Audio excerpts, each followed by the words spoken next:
This morning I'd like to talk about something that's been on a lot of folks' minds. And I know because I've heard it come up in discussions and studies in all kinds of places. And that thing I want to talk about this morning is something that we know as the Messianic secret.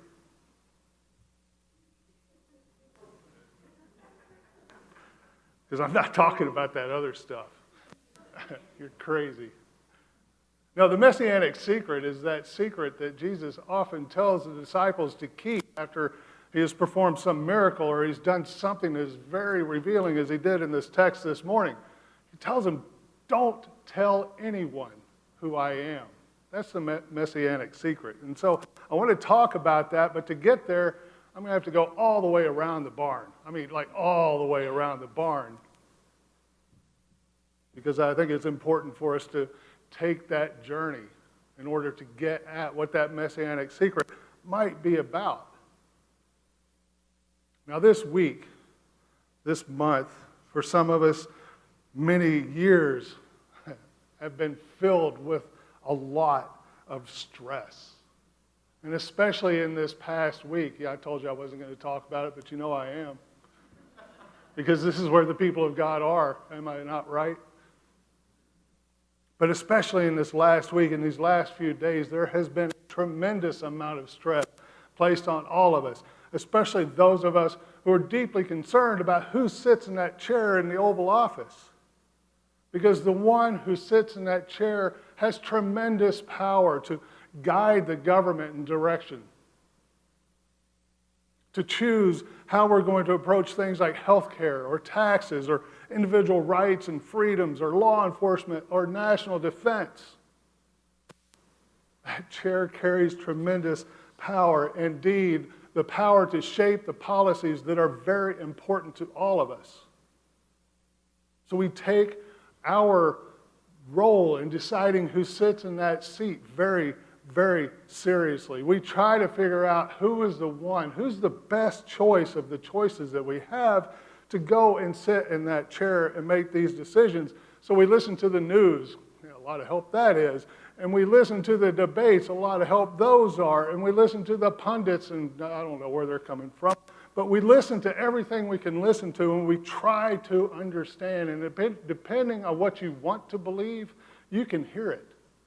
You can flip to one channel, and the person you're thinking about will be lifted up as the best the world has to offer. You flip to the other channel, and he is Satan incarnate.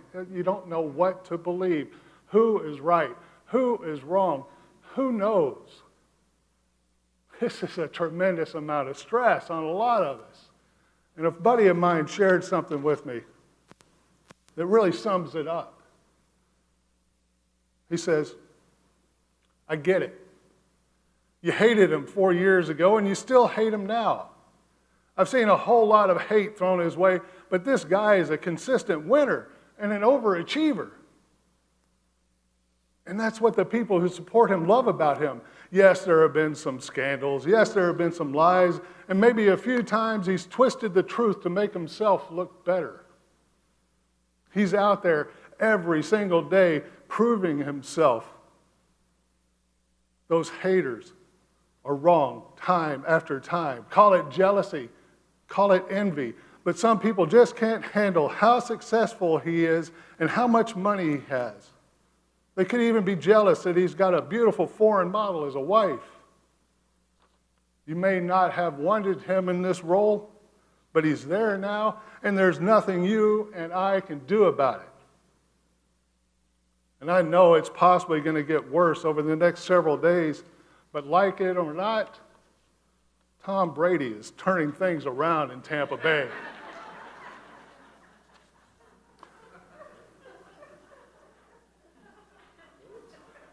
Go Tom Brady.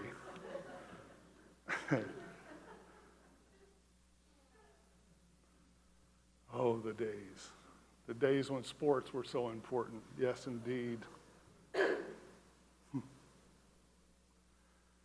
So there's a lot going on here. There's a lot of stress. But we've cast our ballots. The votes have been tallied. And based on the statistics, about half of us are relieved. About half of us are concerned. And I don't care which side of that you fall on, there is a group of people who deserve recognition for their efforts that they have made, for their sacrifices that they have made, for their willingness to stand up for the right for us to do the things we have done in this past week. And those people are the veterans of our armed forces. So if you are a veteran here or if you are a veteran at home, please stay seated as the rest of us stand and thank you for your service.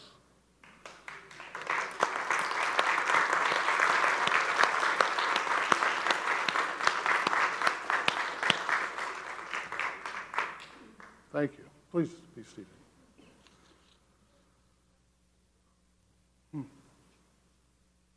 So as stressful as all of this has been for us, imagine the kind of stress the disciples were experiencing. Because they weren't trying to figure out who their leader was going to be for the next few years. They were trying to figure out if this guy they've been following around is really the one who was sent by God to save the world.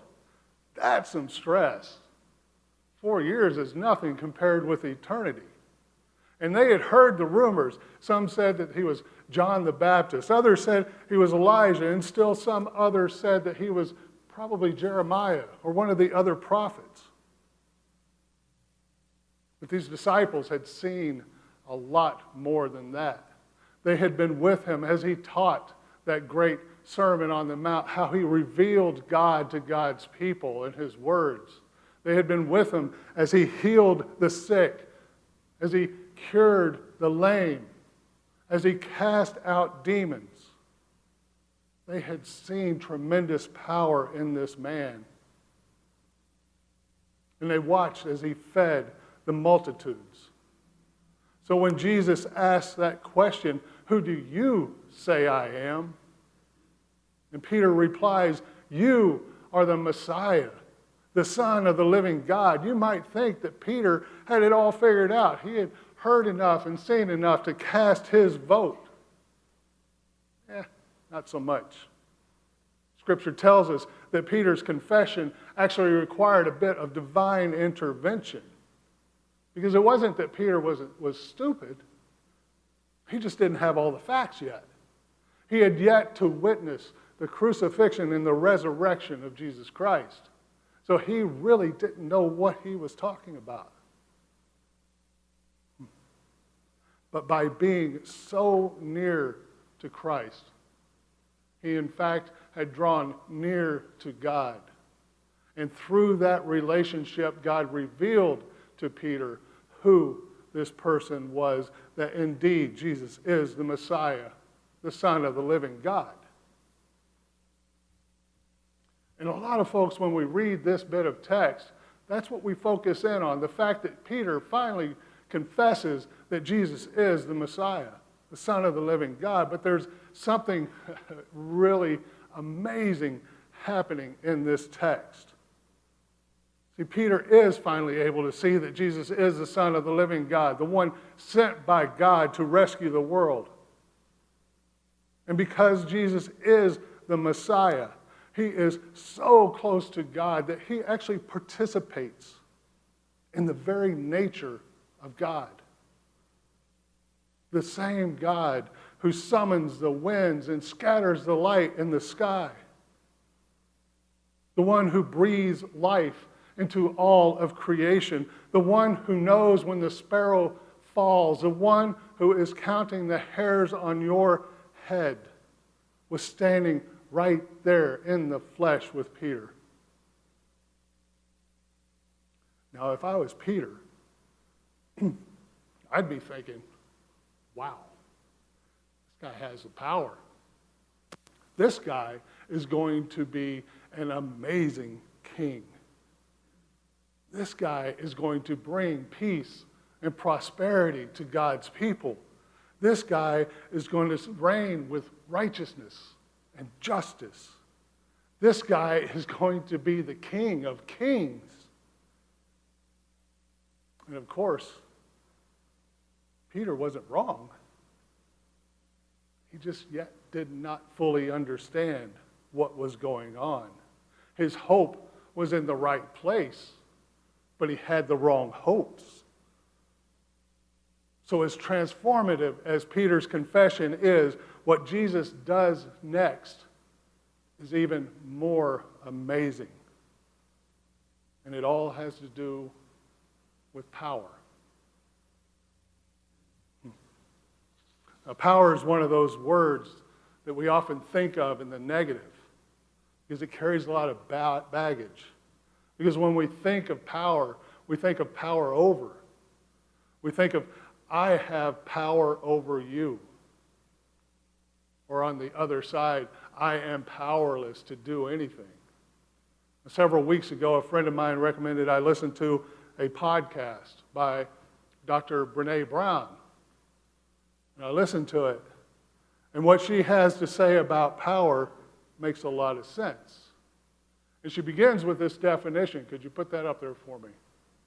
And it's very simple. And it comes from Martin Luther King Jr. Power is the ability to achieve purpose and to effect change. That's all power is. The ability to achieve purpose and to effect change.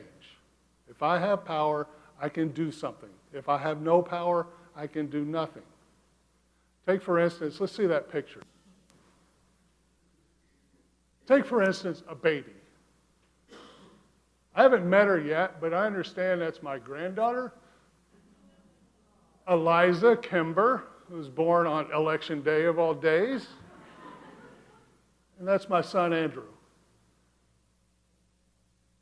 He's playing like he's sleeping because her diaper is dirty.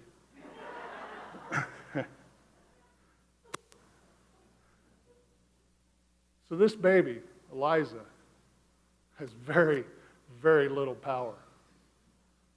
If her diaper is dirty or if she's hungry, she is essentially powerless to do anything about that. And yet the one in whose arms she is has a tremendous amount of power compared to her. And how he chooses to use that power speaks volumes about who he is. So Dr. Brown goes on to talk about power. And she talks about that power over, that power that's controlled by fear, that power that is limited. Because if we believe that power over is the way we should exercise our power, we believe that power is limited, that I must protect the power that I have. And so when I exercise power over, what I am saying is, I have the power, you do not. You shall do my bidding. I know what's best, you do not. I will tell you what to do.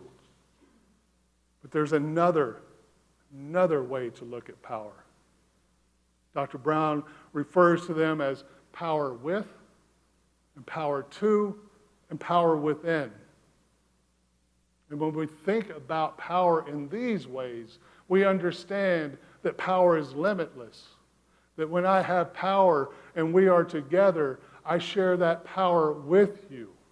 I empower that power within you. I give my power to you because I understand that in doing so, power is not diminished, power increases. It is magnified as we come together and share in that power. Does that make sense? That when I try to hoard power, I contain it and it is very small. But when I take power and I share it with you, it becomes tremendous. It becomes more than we can even imagine. So back to this story. So when Peter confesses that Jesus is indeed the Messiah, the Son of the living God, what is remarkable about what Jesus does next is in his response. I will give you the keys to the kingdom of heaven. And whatever you bind on earth will be bound in heaven. And whatever you loose on earth will be loosed in heaven. That is power with. That is power to. That is power within. In this statement, Jesus Christ has said, my church will share the power of God with me. My church will share the power of God with me. He did not choose to say, you are my church and you will do as I say. He chose to say, you are my church and we are going to change the world. You and you and you and you share in the power of God because Jesus Christ has empowered it to you. I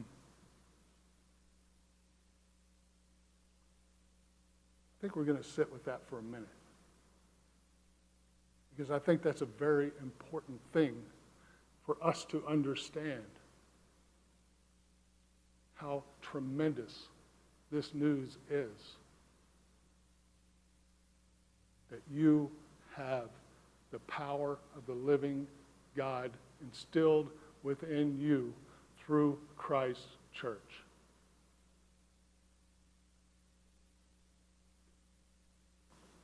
And that brings us all the way around that barn, all the way back to where we started with this whole messianic secret thing. Because a lot of scholars hear this messianic secret, and a lot of scholars have tried to explain it as people won't understand who he is yet until they've experienced the cross and the resurrection. To hear Jesus spoken of as the Messiah puts him in a box. And a box is way too small to contain who Jesus Christ is. So he doesn't want them to tell anyone. And yes, I do agree with that understanding. But I think there's something more at play here. Because when we identify someone as powerful, when we identify someone who is competent and capable of exercising that power, what do we typically do? We abdicate our responsibility to that person or to those people. Ah, they got it. I don't have to worry about it. They'll take care of it. We're going to say, you can lead, so I can just follow. But that is not what is happening here. And the people have yet to understand this. So Jesus tells them, no, don't tell people I am the Messiah until you understand what I have just spoken to you here.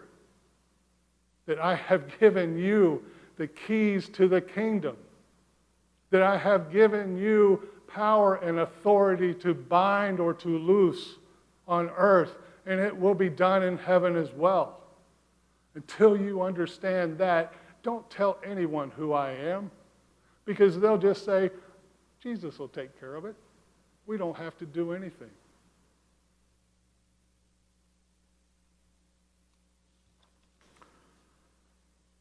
So who we decide to lead this nation is important. Because the decisions they make will impact our lives. There is no doubt of how important that is. But it pales in comparison to how important our charge as the church of Jesus Christ is. It pales in comparison the amount of power that we give to them compared to the amount of power that Jesus Christ has given to his church. It pales. It does not even come close to comparing. So regardless if you agree or disagree with the government as it stands today, our charge is to continue the ministries that we do. Because those are the things that Jesus Christ has called us to do. To feed the hungry, to give shelter to the homeless, to embrace those who have been left outside and welcome them in so they can come to this table so that they too can enjoy the abundance of God's love. That is our mission. And if the government is our ally, great. If the government is against us, we'll do the work to help them understand what is important. But our focus is here in these ministries, because Jesus Christ has given his church the most tremendous resource you could ever imagine: the power of the living God. And what we choose to do with that power, how we choose to exercise that power to and with and within the people of God, will speak volumes to who we are as the church of Jesus Christ. Amen.